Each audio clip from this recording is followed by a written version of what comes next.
फगुनवा में होली खेले हम में होली खेले हम अइबे फगुनवा में होली खेले हम में।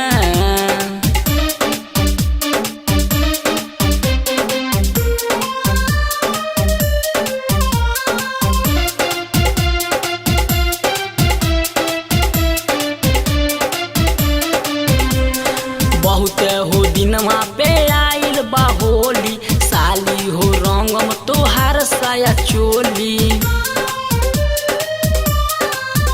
अरे बहुत हो दिनवा पे आइल बा होली, साली हो रंगम तोहार साया चोली। लाल पियर रंगवा गुलाल उड़ई में, बिना लगैले घरे नाही जई में। फगुआ वही जा मनैबे साली, होली खेले हम अइबे।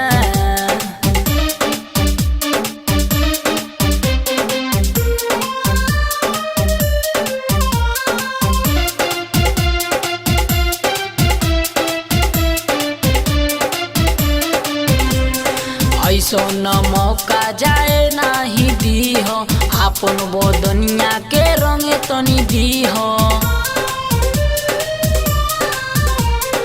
ऐसन मौका जाए नाही दीह, आपन बदनिया रंगे तनी दीह। फागुन के अजबे लगेला नजारा, भले तू लीह हमसे हजारा। कहिए से आस धरैले बड़ी, होली खेले हम अइबे फगुनवा में होली खेले हम में।